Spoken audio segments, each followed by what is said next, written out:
আজকে আমরা একটা বিষয়ের উপরে কথা বলার নিয়ত করেছি ইনশাআল্লাহ। আজকে আমার আলোচনার বিষয় আমি দুইবার বলবো, তারপরে আপনারা রিপিট করে বলবেন ইনশাআল্লাহ। আজকের আলোচনার বিষয় হচ্ছে ভালো মৃত্যু লাভের উপায়। যেহেতু পাশে গোরস্থান শুয়ে আছে হাজারো মানুষ, আজকের আলোচনার বিষয় হচ্ছে ভালো মৃত্যু লাভের উপায়। আপনারা আমার আওয়াজ বুঝে থাকলে বলেন আলোচনার বিষয় কি? জোরে বলেন না, আলোচনার বিষয় কি? মৃত্যু ভালো হোক খারাপ হোক মরা লাগবেই। দুনিয়াতে যে এসেছে তার কবরে যাওয়া লাগবে, কথা কি ঠিক?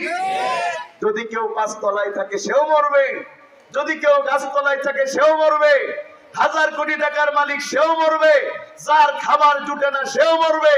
যিনি আজ আলোচনা করছেন তিনিও মরবেন, যারা আলোচনা শুনছেন তারাও মরবেন। এই পৃথিবীতে যারা এসেছে পৃথিবীর কোন শক্তি তাদেরকে এক মিনিট বেশি বাঁচিয়ে রাখতে পারবে না। আমার আল্লাহ বলেন ইযা জাআ আজালুহুম লা ইস্তাখিরুনা সাআতাও ওয়া লা ইস্তাকদিমুন। মৃত্যু যদি কারোর চলে আসে এক মিনিট এদিকেও যাবে না, এক মিনিট ওদিকেও যাবে না। পৃথিবীর সবচাইতে স্পেশাল সিকিউরিটি ফোর্স যদি তার বডিগার্ড হিসাবে থাকে, তারপরেও তাকে বাঁচিয়ে রাখতে পারবে না। দেখা গেল মিস্টার বল্টু অনেক তার শত্রু, যে কোনো সময় তাকে মানুষেরা মেরে ফেলতে পারে। এই জন্য 40 জন বডিগার্ড নিয়ে চলাফেরা করে বল্টু। সেই বল্টু একদিন মারা গেছে, হাত পা সোজা হয়ে শুয়ে আছে। বডিগার্ডকে তার আত্মীয় স্বজনেরা জিজ্ঞাসা করলো, তোমরা বডিগার্ডেরা থাকতে আমার ভাই বললো কেমনে? বডিগার্ডেরা উত্তর দিয়ে বলছে, শোনা, আমরা বডির গার্ড ছিলাম, বডি তো ঠিকই আছে, একটা লোম পর্যন্ত পড়তে দেয় নাই, কিন্তু রুহের যিনি মালিক তিনি যে কখন রুহ নিয়ে চলে গেছে আমরা টেরও পাই নাই। কারণ বডির গার্ড হয়, রুহের কোনো গার্ড হয় না, কথা ঠিক? সুম্মা ইলাইনা তুরজাউন। কেন রুহের কোনো গার্ড হয় না? কারণ আপনাকে আমাকে আজ হোক কাল হোক একজনের কাছে ফিরে যেতে হবে। তিনি কে? তার কাছে ফিরে যেতে হবে। প্রিয় ভাইয়ের আমার, আপনারা আবারও বলেন মৃত্যু ভালো হোক খারাপ হোক মরা লাগবে, কথা বলেন না, মরা লাগবে। আজরাইল কি সব জায়গায় পৌঁছাতে পারবে? যদি কেউ লোহার সিন্ধুকের মধ্যে লুকায় থাকে, 7 আসমানের উপরেও চলে যায়, সেখানেও মৃত্যুর ফেরেশতা পৌঁছাতে পারে। আপনাদের অঞ্চল দিয়ে বিমান যায় না? বিমান ঈশ্বর দিয়ে আগে বিমানবন্দর ছিল, এখনো বিমানবন্দর আছে, কখনো যায় কখনো বন্ধ। বিমানে উঠে বসেছেন কোটিপতি, আপনাদের 8 কোটি আর 100 কোটি টাকার মালিক, তিনি উঠে বসেছেন বিমানে। বিমানের মধ্যে বিজনেস ক্লাসে তিনি বসেছেন। বিমানে যারা ওঠে যদি মনে করে আকাশের ঠান্ডা বাতাস খাওয়ার জন্য মাঝে মধ্যে একটু জানালা খুলতে চাই, দিবে? কথা কয় না, দিবে? খুলতে গেলে কি বলবে? টুস করে নিচে ফেলে দিব, কথা কয় না। ঠিক যেভাবে ডক্টর ইউনূস সাহেবকে টুস করে ফেলে দিতে চেয়েছিলেন, কথা কয় না, ফেলে দিতে চান নাই, বলেছিলেন টুস করে ফেলবো, চুবাবো, তুলবো। আরে চুবাইনার নাই, কথা কয় না। ডক্টর ইউনূস সাহেব আছেন, এটাই হলো বাস্তবতা। দুনিয়ার সব বড়াই করা উচিত, ক্ষমতার বড়াই করা উচিত নয়। ভাইরা আমার, প্লেনের মধ্যে কেন জানালা খুলতে দেয় না? কারণ প্লেনের মধ্যে যদি সামান্য বাতাস ঢুকে যায় তাহলে প্লেন ব্যালেন্স হারায়া ওই প্লেন ক্র্যাশ হয়ে যায়, পাইলটও মারা যায়, ওই যাত্রী যারা আছে তারাও মারা যায়। তাহলে আমরা নিশ্চিত হলাম প্লেনের মধ্যে বাতাসও ঢুকতে পারে। ওই প্লেনের মধ্যে আব্দুল আজিজ সাহেব উঠে বসলেন, বিজনেস ক্লাসে শুয়ে আছেন, কিছুক্ষণ পরে দেখা যায় তার কোনো নড়াচড়া নাই। লোকেরা বলল কি হলো, লোকটা ঘুমিয়ে আছে নাকি মারা গেছে বোঝা যায় না। নাকের কাছে আঙ্গুল নিয়ে দেখে লোকটা দুনিয়া থেকে চলে গেছে। আপনাদের কাছে আমার প্রশ্ন, যে প্লেনের মধ্যে বাতাস ঢুকতে পারে না, সেই প্লেনের মধ্যে পৃথিবীর চাইতে বড় দেহের মালাকাল মাউত ঢুকলো কেমনে?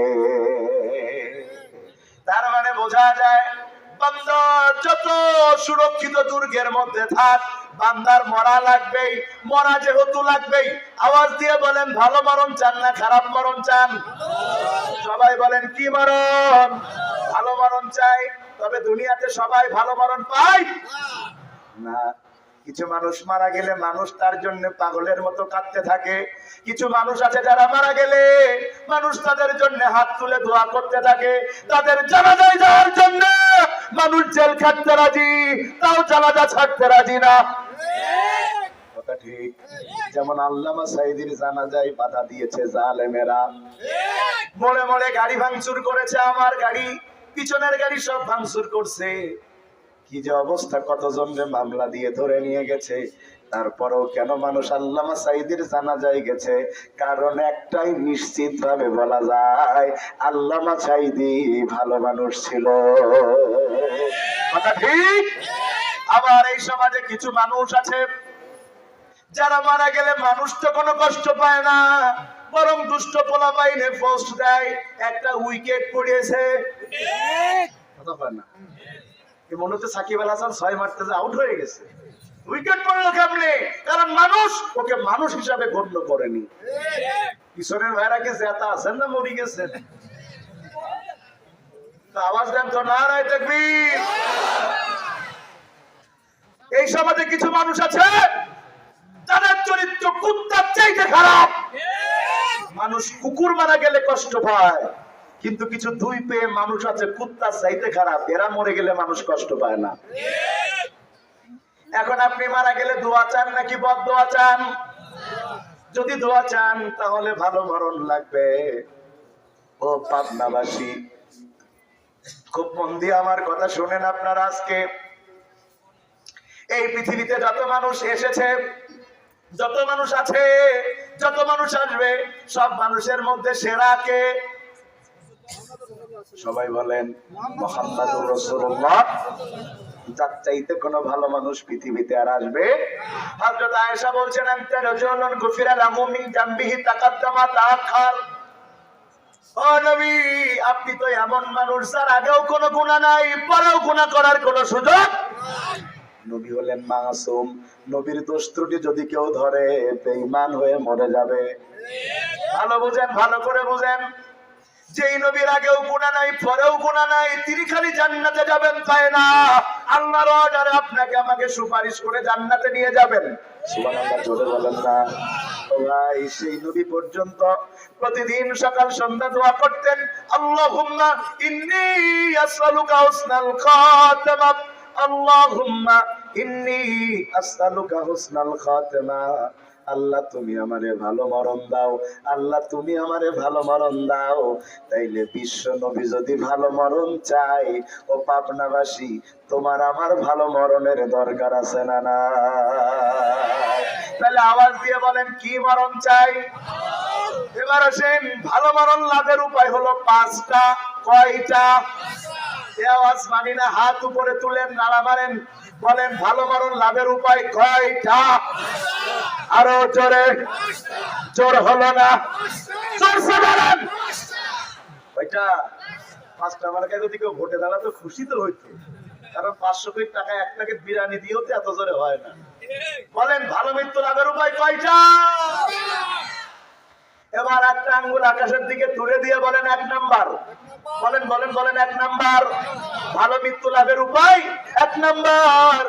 আল্লাহ রাসূলের জলিল কদর সাহাবী ওয়ান মুআয ইবনে জাবাল রাদিয়াল্লাহু তাআলা আনহু قال قال رسول الله صلى الله عليه وسلم من كان آخر كلامه لا إله إلا الله دخل الجنة।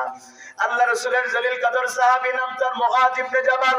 তিনি বলেন, আল্লাহ রাসূল বলেছেন, যদি কোনো মানুষ মৃত্যুর সময় একটা বার বলতে পারে লা ইলাহা ইল্লাল্লাহ, ওই মানুষটা ভালো মরণ পেয়ে আমার আল্লাহর জান্নাতে চলে যাবে।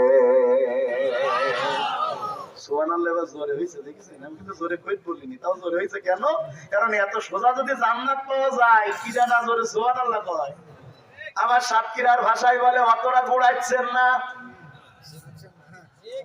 মানে অতরা এটা আপনাদের দেশেও কয় অতরা গুড় খাচ্ছেন না যে সারা জীবন আকাম কুকাম টেন্ডারবাজি চাঁদাবাজি ধর্ষণ খুন গুম রাহাজানি এমন কোন অন্যায় নাই যা আমি করলাম না আর মরার সময় আমার এলাকার ভাষায় বলে কুইতে কুইতে কুইতে কুইতে বুঝেন আপনারা যে খাইতে পারছে না তাও জোর করে খাই না রে কি কয় কুতাই কুতাই কুতাই মনে করতেছে জীবনে আকাম কুকাম যা করি মরার সময় কুতাই কুতাই করে একবার বলে দিব লা ইলাহা ইল্লাল্লাহ সোজা আল্লাহর জান্নাতে চলে যাব অত সোজা না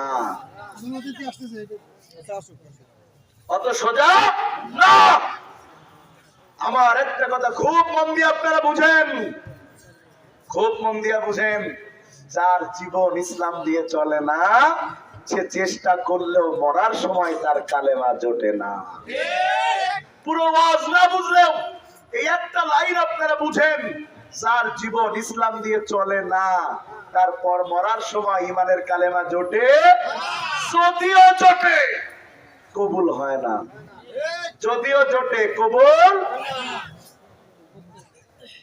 ভালো মৃত্যু লাভের উপায় এক নাম্বার মৃত্যুর সময় লা ইলাহা নারায়ণগঞ্জে একজন মহিলা মেয়র ছিলেন নাম মনে আছে আপনাদের কি নাম মাশাআল্লাহ আপনার তো বিশাল মনে আছে তাকে সাংবাদিকরা প্রশ্ন করলো জীবনে আপনি তো সব পেয়েছেন এমনকি শামীম ওসমানের সাথে একটু খেলা হবে কইরেও মেয়র হয়েছেন আপনার জীবনে আর শেষ চাওয়া কি উনি হাসতে হাসতে উত্তর দিলেন আমার জীবনে এখন একটাই চাওয়া আমি যেন মরণের সময় জয় বাংলা বলে মরতে পারি কি বলে মরবে কথা বলে না কি বলে মরবে এখন তো গোটা বাংলাদেশই জয় বাংলা হয়ে গেছে যেটা বুঝাচ্ছিলাম মানুষের রুচি কত নষ্ট হয়ে গেলে আল্লাহ রাসূল বলছেন ভালো মরণ মৃত্যুর সময় যে বলবে লা ইলাহা ইল্লাল্লাহ তার মরণ ভালো মরণ আর আপনি বলছেন মরার সময় জয় বাংলা বলে মরতে চাই ভালো মরণ হবে বন্ধুগণ আমার যেই কথা আমি আপনাদের বুঝাচ্ছিলাম যারা এই চিন্তা করছেন জীবনে যত অন্যায় করি মরার সময় কষ্ট করে একবার কালেমা পড়বো আল্লাহ জান্নাত দিয়ে দিবেন অথচ হাদিসের ব্যাখ্যা হচ্ছে যাদের জীবন ইসলাম দিয়ে চলে না তাদের মরার সময় ইমানের কালেমা জোটে যদিও জোটে তার সেই কালেমা কবুল হয় না তার দলিল হলো ফেরাউন ফেরাউনকে চিনেন চেহারায় না ছিল নামে তো চেনেন নাকি ফেরাউনের নাম জানেন না আপনারা বোধহয় ফেরাউন কিছু মানুষ আছে এই সমাজে দেখবেন নামে মেলে না কিন্তু কামে মেলে নামে মেলে না মানে ফেরাউন নামে এই দেশে কেউ নাই তবে কিছু মানুষের চরিত্র ওই ফেরাউনের চাইতে খারাপ ঠিক তো ফেরাউন সে মৃত্যুর সময় কালেমা পড়েছিল আল্লাহ কবুল করেন নাই কি সেই কথা সিদ্ধান্ত গ্রহণ করলো ফেরাউন মুসা আলাইহিস সালামকে হত্যা করা হবে মুসা আলাইহিস সালাম আল্লাহর অর্ডারে তিনি রওনা করলেন তার উম্মতদের নিয়ে হিজরত করা শুরু করলেন এই খবর জানার পরে ফেরাউনের বাহিনী তাদেরকে পেছন থেকে আক্রমণ করার জন্য রওনা দিল মুসা আলাইহিস সালাম তার লোকজন সহ হাজির হয়ে গেছে সামনে লোহিত সাগর সামনে কি কিন্তু লোহিত সাগর পার হবে এমন কোন যানবাহন নৌকা জাহাজ সেখানে ছিল না এদিকে পিছনে ফেরাউনের বাহিনী মুসা আলাইহিস সালামের উম্মতের লোকেরা বড় অধৈর্য ছিল অনেকটা আমাদের মতো বিশ্বাস হয় না আমরা অল্পতে অধৈর্য হয়ে যাই কথা কয় না যাই যাই 16 বছর মার 16 বছর অত্যাচার নির্যাতন জেল জুলুম ফাঁসি অথচ 3 মাস যেতে না যেতেই কিছু সুদীরা বলতেছে আগেই ভালো ছিলাম কথা কয় না 3 মাস যেতে না যেতে কি বলতেছে তো যারা বলে আগেই ভালো ছিলাম ওগুলোরে ধরবেন 10 বছর আয়না ঘরে রেখে জিজ্ঞাসা করবেন চাচা কেমন ছিলা কি বলেন আপনারা বন্ধুগণ আমার মুসা আলাইহিস সালামের লোকেরা মুসা আলাইহিস সালামকে ডাক দিয়ে বলে মুসা কি বিপদে ফেললে ফেরাউনের কবল থেকে মুক্ত করার কথা বলে আমাদেরকে আনলা এখন তো সামনে লোহিত সাগর, পিছনে ফেরাউনের লোকজন। যদি এই অবস্থায় ফেরাউন আমাদেরকে ধরে ফেলে, আমাদেরকে তো হত্যা করে ফেলবে। এর আগে আমরা ফেরাউনের গোলামি করতাম, তাও তো ভালো ছিল, জীবন দিতে হয় নাই। কিন্তু তারা জানতো না, গোলামির জীবন 100 বছর বাঁচার চাইতে স্বাধীনতা নিয়ে 1 ঘন্টা বাঁচা উত্তম। গোলামির জীবনে কোনো স্বাদ। আল্লামা সাঈদী কি সুন্দর করে বলেছেন, বিড়ালের মতো 100 বছর বাঁচার মধ্যে কোনো লাভ নাই, সিংহের মতো 1 ঘন্টা বাঁচতে চাই। তার মানে গোলামির জীবনে কোনো লাভ। মানুষ স্বাধীন হয়ে বাঁচতে চায়। ভাইরা আমার, মুসা আলাইহিস সালাতু ওয়াস সালামের লোকজন যখন এই কথা বলল, আল্লাহ সুবহানাহু ওয়া তাআলা মুসা আলাইহিস সালামকে বললেন, লাঠি দিয়ে আঘাত কর। লাঠি দিয়ে আঘাত করেছেন, 12টা রাস্তা হয়ে গেছে। রাস্তা তো একটা হলেও তারা বের হয়ে যেতে পারত, কিন্তু রাস্তা 12টা হলো কেন? কারণ মুসা আলাইহিস সালাতু ওয়াস সালামের জনগণ 12টা বিভাগে বিভক্ত ছিল, যাতে তাদের মধ্যে কোনো মনোমালিন্য না হয়। সেই জন্য 12টা রাস্তা দিয়ে আমার আল্লাহ বের করে দিয়েছেন। তবে রাস্তাটা ব্রিজের মতো হয় নাই, বরং সমুদ্রের নিচে শুকিয়ে গেছে, আর পানিগুলো পাহাড়ের মতো দাঁড়ায় গেছে। সুবহানাল্লাহ কইতেছে করে না? ভাইরা আমার, মুসা আলাইহিস সালাতু ওয়াস সালাম তার লোকজন নিয়ে বের হয়ে গেছে। কিছুক্ষণ পরে ফেরাউন তার লোকজন নিয়ে হাজির হয়েছে। ফেরাউন তার লোকজন নিয়ে হাজির হবার পরে, এটা সুবহানাল্লাহ বললেন, আবার সুবহানাল্লাহ কয়, নাউজুবিল্লাহ কইতেছে করে না? ফেরাউন হাজির হয়েছে তো ভালো খবর না, এটা কি খবর?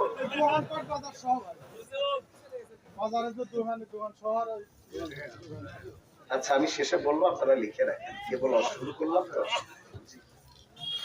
ওয়াজের মধ্যে যত নির্বিচ্ছিন্নতা থাকা যায় তত ওয়াজ ভালো হয়, কেটে গেলে ফেরত আসতে চায় না। শেষের দিকে কালেকশন করবো ইনশাআল্লাহ, টেনশন নেই। নারায়ে তাকবীর। ফেরাউন হাজির হয়েছে, তার লোকজন সহ আয়েশা দেখে, রাস্তা কয়টা? জোরে কন্যা, রাস্তা কয়টা? 12টা। ফেরাউনের দলের লোকেরা মনে করলো এই রাস্তা ফেরাউন বানায় রেখেছে। বলছে, খোদা, রাস্তা কি তুমি বানাইছো? ফেরাউনের একটা বড় স্বভাব ছিল, অন্যের কাজও নিজে ক্রেডিট নেওয়ার জন্য বলতো, হ্যাঁ আমি করেছি। আমাদের দেশেও একটা মহিলা ফেরাউন ছিল, কথা বলেন না কেন? তা করতে পারে আমি করেছি। তাদের নেতা বক্তব্য দিচ্ছে, মোবাইল কে দিয়েছে? কথা বলেন না কেন? কয় মোবাইল নেত্রী দিয়েছে। ইন্নালিল্লাহ। পোলাপান আইফোন কিনতে যে কিডনি বেচে। কথা কি বুঝতেছেন আপনারা? শুনেন, নিজে না করেও ওই ক্রেডিট নেওয়ার মানসিকতা ছিল ফেরাউনের। 560টা মসজিদ বাংলাদেশে হয়েছে। সবাই বলে যে উনি করে দিয়েছে। আল্লাহ, মানুষ কত মিথ্যা বলতে পারে। 560টা মসজিদের একটা টাকাও তিনি বা বাংলাদেশ সরকার দেননি। পুরো মসজিদের টাকা সৌদি সরকার দিয়েছে, আর নামে চালিয়ে দিয়েছে মহিলা ফেরাউনের। ফেরাউনের আবার স্বভাব ছিল, ফেরাউন যেখানে যা কিছু করত নিজের নামে চালায় দেওয়ার চিন্তা করত। ফেরাউন এখানে দাম বাড়াইতে যায় বলে ফেলছে, হ্যাঁ রাস্তা আমি বানাইছি। ও পাবনাবাসী বলেন, রাস্তা কে বানাইছে? পিছনের ভাইয়েরা জেতা যদি থাকেন আওয়াজ দিয়ে বলেন, রাস্তা কে বানাইছে? ফেরাউনের লোকজন বলল, তাইলে চলেন রাস্তায় ঢুকি। ফেরাউন এবং তার লোকজন রাস্তায় ঢুকেছে। কিছুক্ষণ পরে পানি লড়াচড়া করে, পানি সব ভেঙে ভেঙে পড়ে। যখন ফেরাউন নিশ্চিত জেনেছে তার মরা লাগবে,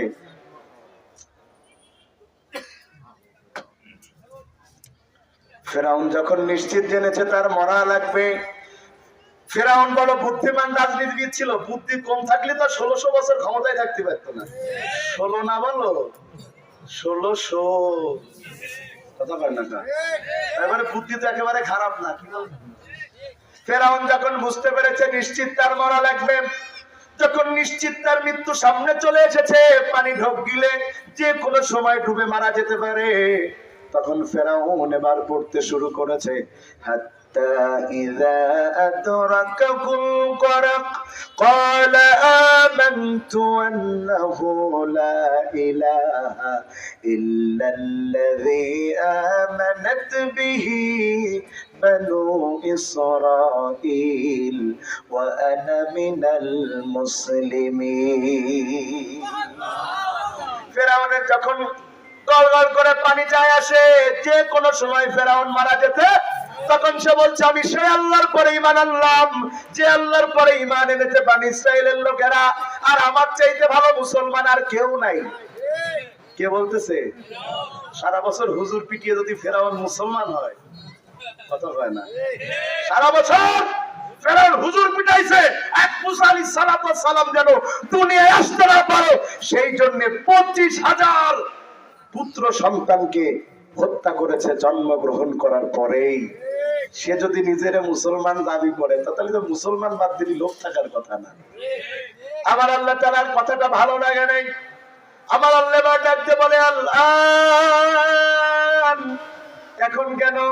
শক্তি ছিল যতদিন, ক্ষমতা ছিল ততদিন, যা ইচ্ছা তাই করেছো, গোটা দুনিয়াটাকে নিজের বানাইছো, অন্য কারোর কথা বলার কোনো সুযোগ দাও নাই। যা কিছু করেছো ষড়যন্ত্র তুমি নিজে করেছো, সেই ষড়যন্ত্র চাপিয়ে দিয়েছো অন্যদের উপরে। ওয়াকাদ আসাইতা ক্বাবলু ওয়া কুনতা মিনাল মুফসিদিন। আমার আল্লাহ বলছেন তুমি কি করেছো ফেরাউন? সমাজের মধ্যে ফাসাদ তৈরি করেছো, সন্ত্রাসবাদ জঙ্গিবাদ তৈরি করেছো, এটা দিয়ে সারা পৃথিবীকে দেখিয়েছো আমি ছাড়া এই জঙ্গিবাদ আর কেউ নির্মূল করতে পারবে না। নিজেই জঙ্গিবাদ করেছো, সবকিছু করেছো। ফেরাউনের শেষ পড়া এই কালিমা আল্লাহর কাছে কবুল হয় নাই। তাইলে আবারও আমরা বুঝতে পারলাম যার জীবন ইসলাম দিয়ে চলে না তার কালেমা জোটে না। যদিও কষ্ট করে কালেমা মৃত্যুর সময় বলে, ওই কালেমা আল্লাহর দরবারে কবুল হয় না। আপনাদের অঞ্চলে জানাজার সালাত হয় কি হয় না? হওয়ার কথা, যেহেতু মুসলমান আমরা আছি। কয় তাকবীরে হয়? জোরে কর না, কয় তাকবীরে? দোয়া দরুদ কিছু পড়া লাগে?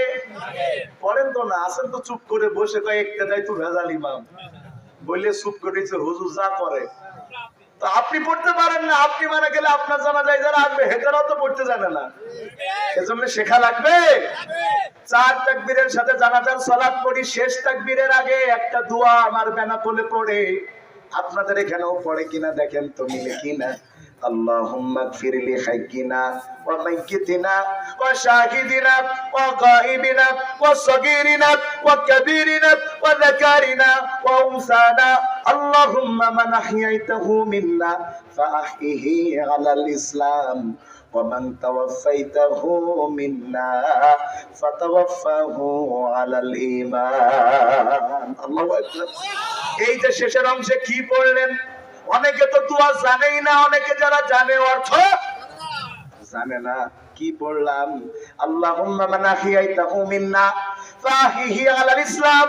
ও আল্লাহ, যদি আমাদের বাঁচিয়ে রাখতেই চাও ইসলামের উপরে বাঁচায় রাখো। ওয়া মান তাওয়াফাইতাহু মিন্না ফাতাওয়াফাহু আলাল ঈমান। আর যদি আমাদের মরণ দিতেই হয় ঈমানের উপরে আমাদের মরণ দিও। তাইলে ঈমানের কালেমা পড়তে গেলে ইসলাম মানা, জোরে বলেন ইসলাম মানা। ইসলাম মানা লাগবে 133। কথা বলেন না, জোরে বলেন 100, আরো জোরে 100। আপনি কোন আমল করতে পারেননি ভিন্ন কথা, কিন্তু ইসলামের কোন আমল নিয়ে প্রশ্ন তুললে আপনি বেঈমান হয়ে মরবেন। আপনি জিহাদ করতে পারেন নাই ভিন্ন কথা, কিন্তু জিহাদের বিরুদ্ধে যদি অবস্থান গ্রহণ করেন বেঈমান হয়ে মরবেন। আপনি দাড়ি রাখতে পারেন নাই ভিন্ন কথা, কিন্তু দাড়িওয়ালাদেরকে যদি জঙ্গিবাদ বলে প্রমাণের চেষ্টা করেন বেঈমান হয়ে মরবেন। আপনি নিজে আমল করতে পারেন নাই, সেটা আল্লাহর ব্যাপার, কিন্তু ইসলামের কোন বিধান নিয়ে প্রশ্ন তোলা যাবে। আবারও বলেন ইসলাম মানা লাগবে 100। আপনার বাড়ি আমি মেহমান হয়ে গেলাম, আপনার ইচ্ছা হলো আপনি আমাকে 100 আইটেমের নাস্তা দিয়ে নাস্তা করাবেন, বোঝানোর জন্য বলছি, এত আয়োজনের দরকার নাই। আবার যেন ভাইবেন না হুজুরের দাওয়াত দিলি 100 রকম খাইতে দেয়া লাগে। আমি তো খাইতেই পারি না, একটু পায়েস ছাড়া কিছু গিলতেও পারি নাই, আমি খাই কম, এটা নিয়ে টেনশন নাই, বোঝাচ্ছি আর।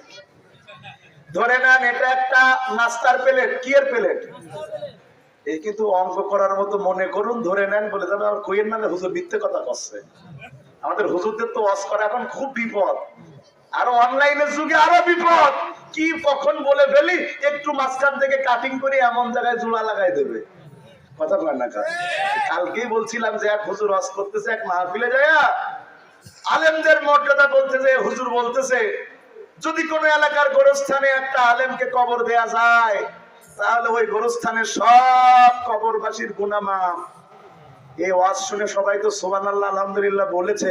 হুজুর ওয়াজ শেষ করে সে আমলে তো আর গাড়িতে আসতো না, মাহফিলে থাকতো, বাইরে ঘুষুর ঘুষুর শুরু হয়েছে। হুজুর খাদেমকে পাঠালো, কি হয়েছে দেখতো। ওয়াজে তো রাজনীতিও সেরাম করিনি, কথা হয় না, কি হলো। ও সব শুনে এসে বলছে, হুজুর তাড়াতাড়ি ব্যাগ গুছান, দৌড় মারা লাগবে। হুজুর কাছে হয়েছে কি? আর কইেন না, আপনি যে ওয়াজ করেছেন যদি কোনো কবরস্থানের গোরস্থানে একটা হুজুরের কবর দেয়া যায় তাহলে গুনাহ মাফ। এখন এই গ্রামে একটা হুজুর নেই, ওদের তো গুনাহ মাফ করেন লাগবে, তাই আপনার মেয়েকে কবর দেওয়ার সিদ্ধান্ত নিয়েছে। এখন ওয়াজ করা তো বিপদ, কোন দিক থেকে কি কব যাবেন খেপে। আচ্ছা ভালো করে বুঝোই বলছি যে এটা একটা উদাহরণস্বরূপ বলতেছি আর কি। এটা একটা পোস্টার, ধরে নেন এটা 100টা আইটেমের নাস্তার প্লেট। আপনি আমার জন্য নাস্তা ম্যানেজ করতে করতে আপেল আঙ্গুর বেদানা নাশপাতি সব ম্যানেজ করলেন, করে 99টা আইটেম বুক হলো, একটা আর হচ্ছে না। আপনার মনে কষ্ট, হুজুরকে দিব 100টা আইটেম। হঠাৎ দেখছেন আপনার প্রাণ প্রিয় 2 বছরের বাচ্চাটা পায়খানা করেছে। চিন্তা করলেন আমি তো তার আর কম ভালোবাসি নে, ওর 100টা পায়খানা 100 নম্বরে বসিয়ে দিয়েছে। হুজুর যাওয়ার পর বলছে আহলান সাহলান মারামান, হুজুর নেন নাস্তা করেন। হুজুর খালি তাকায় রিস্তা খেতেই না। হুজুর খান না কেন? খাবো না। হুজুর খান, ফয়সালা করো না মিয়া, পায়খানা দি যাও। তখন সে বলতেছে হুজুর রাগ করার তো কিছু নাই, আইটেম তো 100টা, পায়খানাটা বাদ দিয়ে বাকি 99টা খাইলে তো হয়।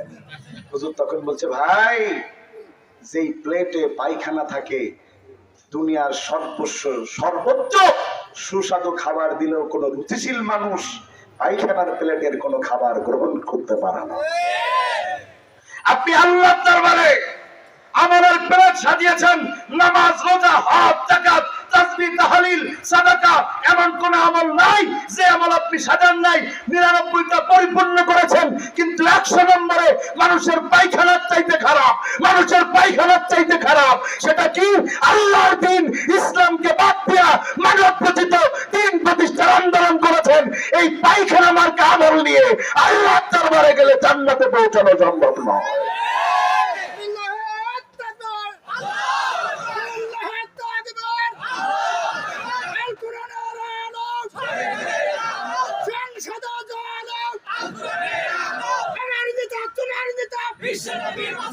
সব সমস্যার সমাধান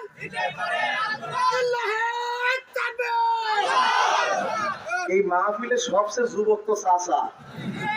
বাবারে বাবা, টোন কি মাশাআল্লাহ, আমার মাইক ইসে জোর হচ্ছে একদম অরিজিনাল। নারায়ে তাকবীর। তাহলে শুনেন, ইসলাম অপূর্ণাঙ্গ নয়, ইসলাম প্যারালাইজ ধর্ম নয়, ইসলামের হাত নাই পা নাই এমনটা নয়, ইসলাম পরিপূর্ণ। মুসলমান পরিপূর্ণ হতে গেলে 100 মানা লাগবে। আমল করতে পারেন না, আগে বলেছি ভিন্ন কথা আপনার দুর্বলতা, কিন্তু কোনো বিধান নিয়ে প্রশ্ন তুলতে পারবেন না। কারণ ইসলামের প্রতিটা বিধান মানবতার কল্যাণে আমার আল্লাহ তাআলা দিয়েছেন। ইসলামের একটা বিধান পাবেন না যেটা মানবতার বিরুদ্ধে যায়। স্পষ্ট করে বলি, পৃথিবীর একমাত্র মানবতার কল্যাণের ধর্ম হচ্ছে ইসলাম। সে আল্লাহ বলছেন আল-ইয়াওমা আকমালতু লাকুম দীনাকুম ওয়া আতমামতু আলাইকুম নি'মাতি ওয়া রাদিতু লাকুমুল ইসলাম দীনা। আমি আল্লাহ ইসলামকে পরিপূর্ণ করে দিয়েছি। এই কথা বলার পর আমার আল্লাহ এবার বলছেন ইয়া আইয়ুহাল্লাযীনা আমানু দুখুলু ফিস সিলমি কাফা। সুতরাং ইসলাম যদি মানতেই হয় পরিপূর্ণ মানা। আমাদের 1 নাম্বার পয়েন্ট শেষ। ভালো মৃত্যু লাভের 1 নাম্বার উপায়, মৃত্যুর সময় বলা লাগবে লা ইলাহা ইল্লাল্লাহ। আর এটা বলার জন্য শর্ত হচ্ছে জীবন চালাতে হবে ইসলাম দিয়া। আল্লাহ ইসলাম দিয়ে আমাদের জীবন চালানোর তৌফিক দান করুন। ভালো মৃত্যু লাভের উপায় 2 নাম্বার বলেন, 2 নাম্বার বলেন, বলেন কয় নাম্বার? ভালো মৃত্যু লাভের উপায় 2 নাম্বার। এই দুনিয়াতে ভালো মরণ পেয়ে আল্লাহর জান্নাতে 2 নম্বরে যাবে তারা। আল্লাহর রাস্তায় শহীদ হয়ে কবরে যাবে যারা। জোরে কন্না সুবহানাল্লাহ। কি হবে বলেন? জোরে বলেন কি হবে? আমাদের দেশে তো হিন্দুরাও শহীদ হয়, কিন্তু ইসলামের দৃষ্টিতে হিন্দুরা শহীদ হতে পারে না। খুব ভালো করে বুঝেন। অনেকে মনে করেন মিছিলের সামনে গেলে গুলিটা আগে লাগবে, আপনি মারা যাবেন। অনেকে মনে করে পিছন থেকে ধাওয়া করতে পারে, মারা যাবে। কিছু বুদ্ধিমান লোক মাঝখানে দাঁড়ায়। কোথায় দাঁড়ায়? মাঝখানে দাঁড়ায়। আপনি মনে করছেন মিছিলে গেলেই গুলি লাগবে, আপনি মারা যাবেন, অতটা সোজা নয়। শহীদ হবার জন্য কপাল লাগে। আমার আল্লাহ যারে তারে শহীদ করে না। আমার আল্লাহ নিজেই বলেন, হুয়া জিতাবাকুম ওয়া মা জাআলা আলাইকুম ফিদ-দীন মিন হারাজ। দিনের কাজ ইচ্ছা করলে কেউ করতে পারে। এই যে হাজার হাজার মানুষকে দেখলাম মেলায় ঘুরতেছে, আমি জীবনে কোন মাহফিলে প্রথম এসে নাগরদোলা দেখলাম, জীবনে কোনোদিন দেখিনি। আমার বিশাল ভালো লেগেছে। আমার সাথে মশিউর এসছে, আমার সাথে আমি বক্তা মানুষ, উঠলি কি কেউ বুঝে ফেলবে? তা বলতেছে উইটেন না, যদি কেউ চিনে ফেলে তো একটু লজ্জা করবেনি। নাগরদোলা, হাজারো মানুষ রাস্তায় এসেছে মাহফিলের উদ্দেশ্যে, রয়েছে মেলায়, ওর কপালে কোরআনের আওয়াজ নাই। কথা ঠিক? ভালো করে বুঝেন, কপাল লাগে। দিনের কাজ করতে আল্লাহ তাআলার পক্ষ থেকে হেদায়েত লাগে। এই জন্য তো অনেককে বুঝিয়ে বুঝিয়ে মসজিদে আনা যায় না, আর অনেককে মেরে মেরে ফাঁসির মঞ্চে দিয়েও আল্লাহর রাস্তা থেকে সরানো যায় না। কারণ একজনের কপালে হেদায়েত আছে, আর একজনের কপালে হেদায়েত নাই। ইয়াহদিহিল্লাহু ফালা মুদিল্লা লাহু ওয়া মাই ইউদ্লিল ফালা। ভাইরা আমার, আল্লাহ রাসূলের বিখ্যাত সাহাবী, যাকে আল্লাহ তাআলা নিজের তরবারি বলে ঘোষণা দিয়েছেন, নাম তার খালিদ বিন ওয়ালিদ, যাকে বলা হয় খালিদ সাইফুল্লাহ। কি জাহেলি যুগে কি ইসলামের যুগে উনি যত যুদ্ধ করেছেন, কোন যুদ্ধে আল্লাহ তাকে পরাজিত করে নাই। সুবহানাল্লাহ কয় না? এই মানুষটা বিছানায় মারা যাচ্ছে, পুরো শরীর যুদ্ধের আঘাতে ক্ষত বিক্ষত, তারপরেও মানুষটা মারা যাচ্ছে। তার বিছানায় কাঁদতেছে আর বলতেছে, আল্লাহ, এমন কোন যুদ্ধ নাই যে যুদ্ধে তুমি আমারে নিয়ে যাও নাই, কিন্তু আজকে আমার মরণ হচ্ছে বিছানায়। তার মানে বোঝা যায় জিহাদের ময়দানে গেলেই শহীদ হওয়া যায় না, শহীদ হবার জন্য আল্লাহর পক্ষ থেকে কবুলিয়াত লাগে। আপনাদের অঞ্চলে পাট গাছ আছে? পাট পাট আছে? পাটের শাক খান আপনারা? খান? মজা লাগে না? কি বলেন? যদি পাট শাকের সাথে একটু লেবু চেপে দেওয়া যায়, একটু শুকনো ঝাল ভেজে দেওয়া যায়, কি মজা লাগে? মনে হয় খাইতে আছে রে ভাই। দিতে তো পারবো না, বোঝাচ্ছি। পাট শাক যখন পুরুষরা পছন্দ করে, তার চাইতে নারীরা বেশি পছন্দ করে। তবে বেশি পছন্দ করে গর্ভবতী নারীরা।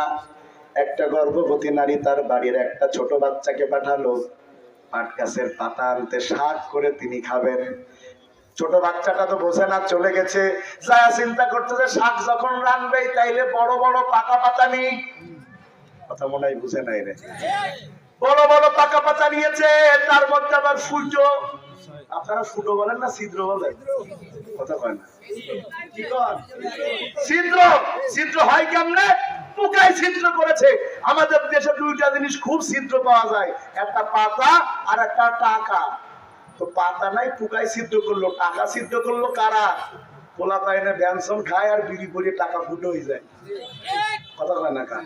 সেই টাকা রিক্সাওয়ালা নেয় না, বাইকওয়ালা নেয় না, বাসওয়ালা নেয় না। আল্লাহর নাম করে ফি সাবিলিল্লাহ বলে মসজিদে ফুটো টাকা সব দান করে দেয়। কথা কয় না কান? বছর শেষে এতটা ছিদ্র টাকা জমা হয়েছে, সব আল্লাহর ওলিরা দিয়েছে। যেই টাকা কেউ নেয় না, সেই টাকা কই দেয়? কথা কয় না? কোথায় দেয়? আবার মুয়াজ্জিনদের টাকা তোলার সময় কিছু বলবে, বললে তো চাকরি থাকবে না। কথা কয় না কান? ভাইরা আমার, সামান্য শাক রান্না করতে গেলে মানুষ যদি কোনো ময়লা পাতা, ছেঁড়া পাতা, ছিদ্র পাতা না নেয়, আল্লাহ হাজার কোটি মানুষের মধ্য থেকে আপনারে শহীদ করবে। কোন ছিদ্র পোকা লাগা ইমানদার না। ইমানের পরীক্ষায় উত্তীর্ণ যারা, আল্লাহর রাস্তায় শহীদ হয় তারা। এই পয়েন্টের 2 নাম্বার স্টার চিহ্ন, আল্লাহর রাস্তায় যারা শহীদ হয়, আল্লাহর হাবিব বলছেন তারা বিনা হিসাবে জান্নাতে যায়। সুবহানাল্লাহ বলবেন না? বলছে শহীদ আর জান্নাতের মাঝখানে শুধুমাত্র একটা মৃত্যু নামক সাঁকো। সে মরে না তাই জান্নাতে যায় না, আল্লাহর রাস্তায় যারাই মরে সাথে সাথে তারা জান্নাতে প্রবেশ করে। 2 নম্বরে যারা আল্লাহর রাস্তায় শহীদ হয় আমার আল্লাহ বলছেন তারা মরে না। সুবহানাল্লাহ কয় না? তাইলে তারা বেঁচে থাকে।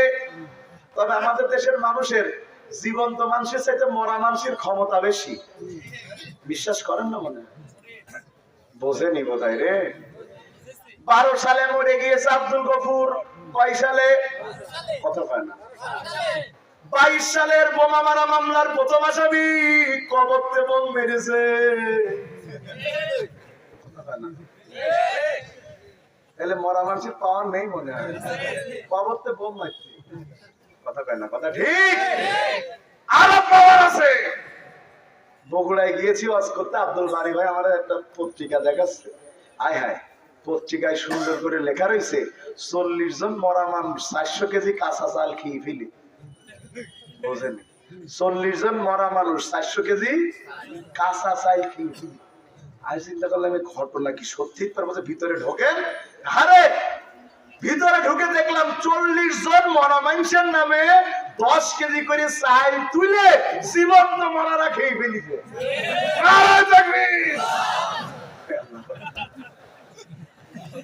মরা মানুষের নামে চাল তুলে কারা খেয়েছে? এই 2 সপ্তাহ আগের খবর, একটা মেম্বার ধরা পড়িছে। কি মামলায় জানেন? যে ও বেঁচে রয়েছে তাও বোর নামে বিধবা ভাতার টাকা তুলছে। ও বেঁচে রয়েছে। আরে এ সমাজে মরা মানুষ নিয়েও ব্যবসা চলে। এই দেশে সবচেয়ে বেশি মরা মানুষ নিয়ে ব্যবসা করেছে মহিলা ফেরাউন তার বাবাকে নিয়ে। ভাইরা আমার, খুব মন দিয়ে বুঝেন, আল্লাহর রাস্তায় যারা শহীদ হয় তারা মরে মরে না। মানে কি? তারা কবরে ঠিকই আছে, কিন্তু পৃথিবী থাকবে যতদিন তাদের নাম থাকবে ততদিন। উহুদের ময়দানে শহীদ হয়েছেন হযরতে হামজা। এই পৃথিবী থাকবে ততদিন হামজার নাম থাকবে যতদিন। সাইয়েদ কুতুব শহীদ হয়েছেন মিশরে, তাকে বাংলার কোনো মানুষ চেনার কথা না, কিন্তু আল্লাহর রাস্তায় জীবন দিয়েছে বলে শত শত বছর ধরে মানুষ তার জন্য দোয়া করে। তার মানে হলো আল্লাহর রাস্তায় যারা শহীদ হয় তাদেরকে যদিও মানুষ মানুষের চোখ থেকে দূরে সরায় দেয়, কিন্তু আল্লাহ তাদের জায়গা আজীবন মানুষের অন্তরে করে দেয়। আমার আল্লাহ বলেন, ولا تقولوا لمن يقتل في سبيل الله أموات بل أحياء ولكن لا تشعرون। আমার আল্লাহ বলছেন তোমরা কেন বলো যারা আল্লাহর রাস্তায় মারা গিয়েছে ওরা মৃত, কেন বলো? খবরদার বলবা না ওরা জীবিত, তোমরা সেটা টের পাও না। অন্য জায়গায় আল্লাহ বলছেন, ওয়ালা তাহসাবান্নাল্লাযীনা কুতিলু ফি সাবিলিল্লাহি আমওয়াতা বাল আহইয়া ইনদা রাব্বিহিম ইউরযাকুন। ওরা খালি বেঁচে আছে তাই না, ওরা আমি আল্লাহর পক্ষ থেকে রিজিক পায়। সুবহানাল্লাহ। বললেকা আল্লাহর পক্ষ থেকে কি পায়? রিজিক পায়। তাইলে বুঝলাম যারা শহীদ হয় যে কেউ হতে পারে না, আল্লাহ তাদের কবুল করে, তারা শহীদ হয়। কথা কন না? 2 নম্বরে আমরা বললাম তারা আল্লাহর রাস্তায় শহীদ হয় তাদেরকে আল্লাহ বিনা হিসাবে জান্নাত দেয়। সুবহানাল্লাহ। 3 নম্বরে যারা আল্লাহর রাস্তায় শহীদ হয় আল্লাহ বলছেন তারা মরে না, আজীবন তারা বেঁচে থাকে। সুবহানাল্লাহ। 4 নম্বর স্টার পয়েন্ট, আল্লাহর রাস্তায় যারা শহীদ হয় যত কষ্ট দিয়ে তাদের মারা হোক আল্লাহ বলছেন পিঁপড়ে কাটার যন্ত্রণাও তাদের হয় না। সুবহানাল্লাহ বলবেন না? পিঁপড়ে কাটার যন্ত্রণাও তাদের হয় না। শহীদ আবু সাঈদ দাঁড়িয়ে আছে, আবু সাঈদ রংপুরে এপাশে গুলি করে এই বুক পেতে দেয়, এই বুকে গুলি করে এই বুক পেতে দেয়, কেমনে পেরেছে? মরার সময় মৃত্যুর কোন যন্ত্রণা তাকে আল্লাহ দান করেনি। শুনতেছেন কথা? বন্ধুগণ আমার, আপনাদের মনে থাকার কথা অনেক মানুষকে দেশে শহীদ করা হয়েছে আল্লাহর দ্বীন আল্লাহর জমিনে কায়েমের অপরাধে। কথা বলেন।